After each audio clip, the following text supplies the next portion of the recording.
शिवडी नावाशेवा सागरी सेतूवर आता 500 रुपयांचा टोल लागण्याची शक्यता आहे। उद्या होणाऱ्या मंत्रिमंडळामध्ये या बैठकीमध्ये यावर मंजुरी मिळणार असल्याची माहिती सुद्धा समोर येते। तर पंतप्रधानांच्या हस्ते या सेतूचं उद्घाटन होणार आहे। 500 रुपयांच्या टोलमुळे वादाची ठिणगी पडण्याची शक्यता आहे। तर ज्यांना या मार्गावरून जायचं आहे त्यांना 500 रुपये टोल भरावा लागण्याची शक्यता आहे। आताची सगळ्यात मोठी आणि महत्त्वाची बातमी म्हणावी लागेल। आणि ज्यांना या मार्गाचा वापर करण्यासाठी जे लोक आतुरतेने वाट बघतायत त्यांच्या खिशाला चाट बसायला लावणारी ही बातमी म्हणावी लागेल। कारण या मार्गावरून ज्यांना प्रवास करायचा आहे त्यांना 500 रुपये टोल द्यावा लागण्याची शक्यता आहे। उद्या होणाऱ्या मंत्रिमंडळाच्या बैठकीमध्ये यावर शिक्कामोर्तब होणार असल्याची माहिती सुद्धा समोर येते। जर याच्यावर शिक्कामोर्तब झाला तर या मार्गाचा वापर ज्यांना करायचा आहे त्यांना 500 रुपये टोल द्यावा लागेल। आणि याविषयी अधिक माहितीसाठी आपले प्रतिनिधी चेतन नावरे हे आपल्या सोबत फोन लाईनवर जोडले गेले आहेत। चेतन, काय सांगाल? नवीन नावाशेवा शिवडी हा जो सेतू होतोय, समुद्र सेतू, त्याच्यासाठी सगळेजण आतुरतेने वाट बघतायत, पण 500 रुपये टोल द्यावा लागण्याची शक्यता वर्तवली जाते। काय अपडेट्स?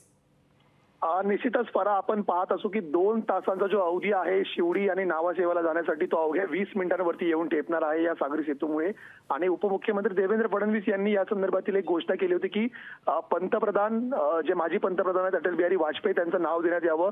आता या नावावरती शिक्कामोर्तब सरकारने केलेलं होतं आणि स्वतः पंतप्रधान नरेंद्र मोदी यांच्या हस्ते 12 जानेवारीला या पुलाचं उद्घाटन होणार आहे। तत्पूर्वी उद्याच्या कॅबिनेटमध्ये या उड्डाणपुलावरती लावण्यात येणाऱ्या टोलवरती शिक्कामोर्तब होऊ शकतं। साधारणतः 500 रुपयाची जी टोल आहे ती रक्कम जी आहे ती प्रस्तावित करण्यात आलेली आहे आणि उद्याच्या मंत्रिमंडळ बैठकीत त्यावर कुठेतरी अंतिम शिक्कामोर्तब होऊ शकतं। मात्र या 500 रुपयाला घेऊन आता कुठेतरी वाद होऊ शकतो, कारण इतका जास्त टोल आकारणं संयुक्तिक नसावं असं याआधी जे वाहतूक तज्ज्ञ आहेत त्यांचं म्हणणं होतं। प्रवासी संघटनांनी मागणी केली होती की खासगी वाहनांसाठी किंवा किमान सार्वजनिक वाहनांसाठी हा उड्डाणपूल आहे तो टोल मुक्त करावा। मात्र जवळपास 2000 कोटींहून अधिक रक्कम जी आहे ती या पुलाच्या उभारणीसाठी खर्च करावी लागलेली आहे। त्यामुळे इतकी मोठी रक्कम आणि त्याचं व्याज वसूल करताना कुठेतरी टोल आकारावाच लागेल असं शासनाचं म्हणणं होतं।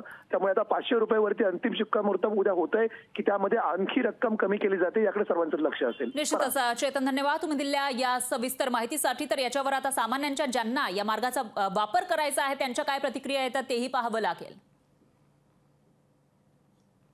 तर कसा आहे हा शिवडी नावाशेवा सी लिंक ते पाहूयात ग्राफिक्सच्या माध्यमातून।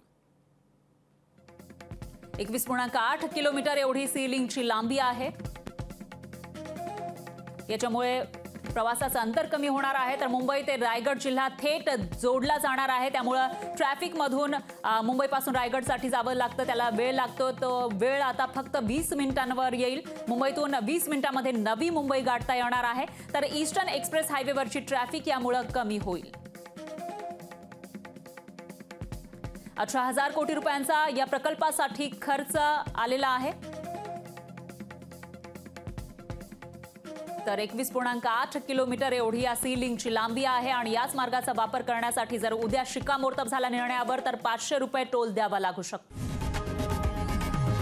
लोकशाही मराठी ऐका, पहा, जागरूक रहा।